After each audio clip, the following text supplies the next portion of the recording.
A lot of fans are giving last night's Survivor Series PLE a lot of hate, but is it at all justified? Well, that's what we are going to be talking about today. Welcome to Allison Analysis. I'm Ben Allison, and I've analysed last night's Survivor Series PLE, and here are my 5 key findings. In at number 5, Iyo Sky has earned her crown as the Queen of the War Games. Despite a few glaring plot holes and a few botches early on in the match, I actually thought this year's Women's War Games match over-delivered. I really did. I disagree with what a lot of fans are saying. I thought this was a bit of a banger, but the person who really stole this match was Iyo Sky. And what is crazy is Iyo Sky's competed in all 6 Women's War Games matches, 6 years in a row. I mean, it's absolutely crazy, and she's pretty much stolen the show in every single one she's been in. And last night was no different. As soon as she got in that cage, the entire flow of the match changed for the better. And every time I see her step in the ring, whether it's a War Games match or just a normal match, I am more and more convinced she's the best women's wrestler in the world and has been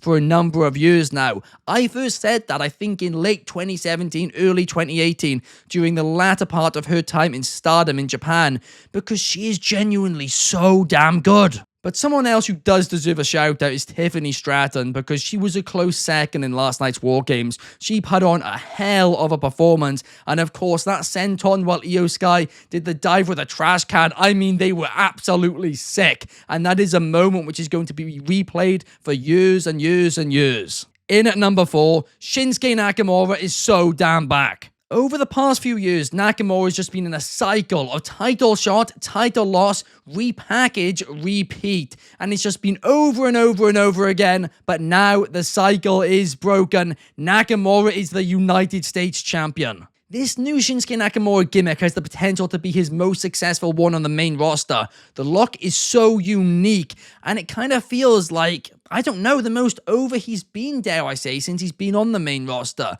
Because all these different gimmicks he's tried, they just haven't really worked. But this one, just something feels different about it, and I can't quite explain it. And I did say last week, in order for this gimmick to truly work, Nakamura would need to beat LA Knight. But if I'm honest, I really didn't think it was going to happen. I thought we were going to see another LA Knight retain here. We didn't. Nakamura shocked everyone. He won it. It's so well deserved, and I'm so happy. And I know some fans are annoyed that Knight lost the title so early, and I understand that. But the issue was they had 2 face champions on SmackDown. They had Cody Rhodes with the WWE and LA Knight with the United States. And it's really, really difficult to have your mid-card champion and your world champion be either both face or both a heel. And the reason for that is they run out of challengers fast.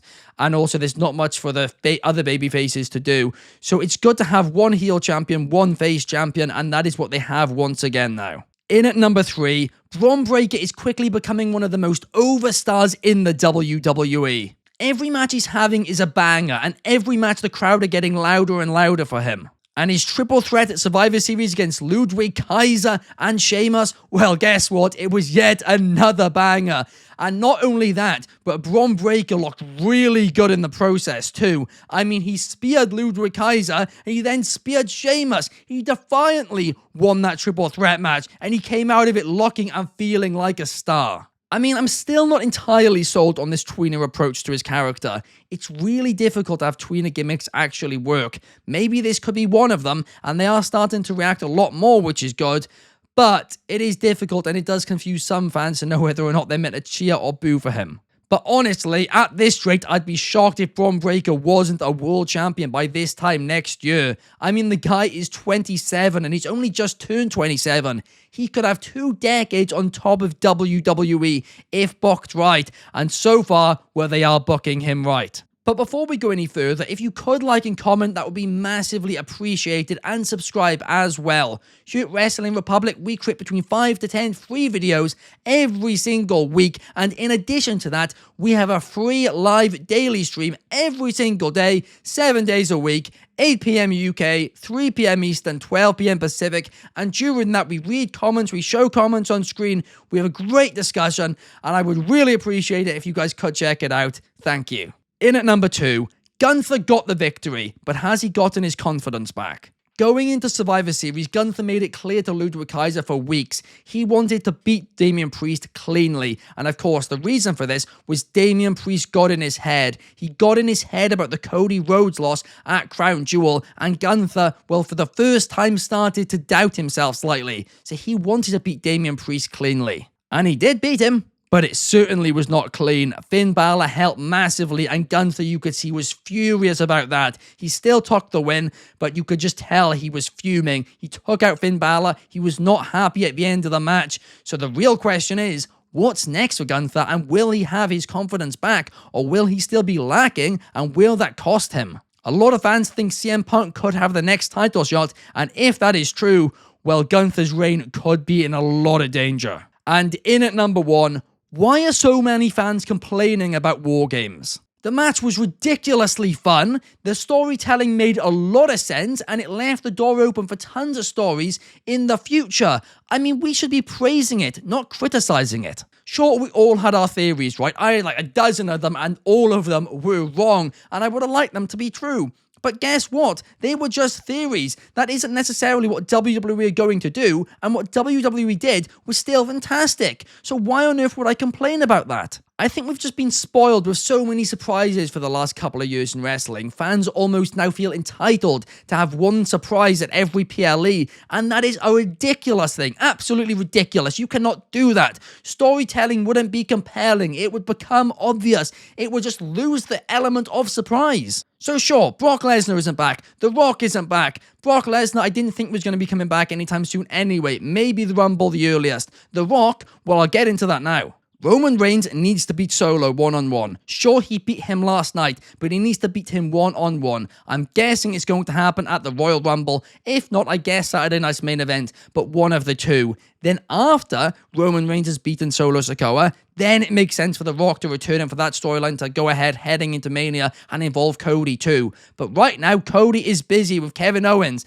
Right now, Roman Reigns is busy with Solo Sikoa. Now is not the right time for The Rock to come back. And a lot of fans are saying, well, why did he come back at Bad Blood? Well, the reason he came back at Bad Blood was to foreshadow the WrestleMania main event. When else in the year are you going to have Cody Rhodes and Roman Reigns in the same ring?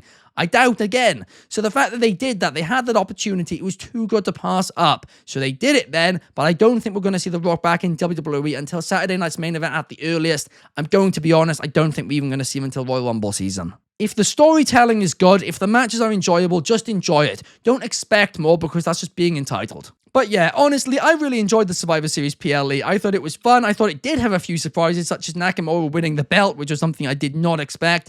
Both War Games matches were ridiculously fun. The triple threat was an absolute banger as well. And the Gunther storyline, well, that's going to continue. And it just left a lot of doors open for the future. And that is why I'm so excited now going forward for WWE heading into WrestleMania season. It's going to be a fun one. But thank you guys so much for watching. If you did enjoy, please hit the thumbs up button and leave a comment with your thoughts down below. I'm looking forward to talking to you guys in the next one. Peace.